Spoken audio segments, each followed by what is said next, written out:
d'abonner à Pip Gadget. Ça, je le sais. Je vais en trouver un. Je vais le relire un peu. Bon, je le documente. Et puis, en même temps, à un moment donné, j'ai envie de délirer sur les gadgets de Pip Gadget. Puis, j'avais pas de sœur, moi, mais j'avais un frère. En effet, on me piquait, bon, il y avait des rivalités de frères. Donc, la différence d'âge entre la sœur et le narrateur est assez proche de la différence d'âge que j'ai avec mon frère, et est assez proche aussi de la différence d'âge de mes deux enfants. Un garçon, donc là c'est très proche, c'est-à-dire un garçon qui est plus jeune que sa grande sœur.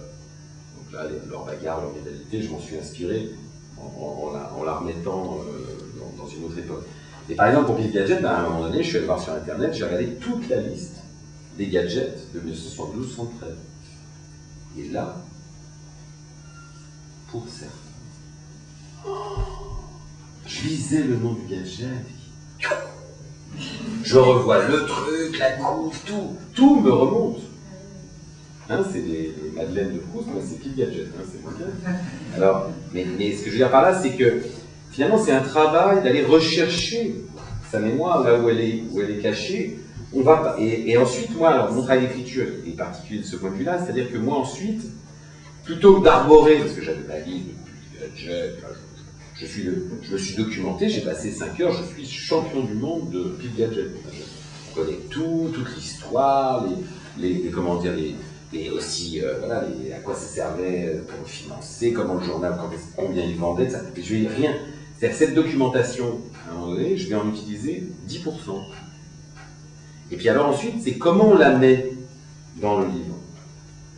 Est-ce que je la mets, c'est-à-dire, attention, là, je vais vous faire 2 pages de génie sur Pip Gadget. Bon, je ne sais pas trop faire.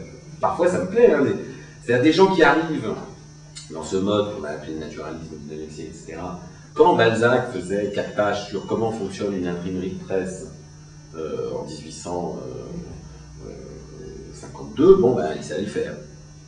Bon, moi, je ne sais pas faire ça, je ne sais pas si c'est ça qu'il faut faire d'ailleurs, mais je pense que quelqu'un qui saurait vraiment le faire aujourd'hui, ça serait génial, aussi génial que Balzac, même si on a la télé, Internet, etc.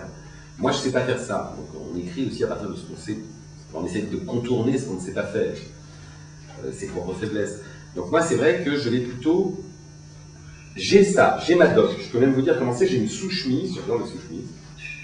J'ai une sous-chemise où il y a marqué Pip Gadget. Elle est là, elle est prête. Je sais que je vais m'en servir. Je ne sais pas à quel moment et je ne sais pas comment. Et ça me plaît, ça. Et donc il y a un moment donné où il y a une baston entre le frère et la sœur, et la découverte de la chambre de la sœur par le fils, le narrateur. Et donc, à un moment donné, pof, j'ai l'idée du tiroir, et puis là, pof, je vais me faire une énumération de tous les objets cassés, etc. Et je vais la mettre là, et puis je me dis peut-être que je m'en servirai ailleurs, mais je ne sais pas encore si je vais m'en servir. Mais c'est là. C'est-à-dire c'est là comme un, je dirais comme une tranche de mémoire qui est là, qui est disponible, mais je ne l'utiliserai que quand je le sentirai, que quand j'aurai trouvé le contexte où c'est juste, et où finalement je mettrai cette documentation toujours d'une manière relativement clandestine.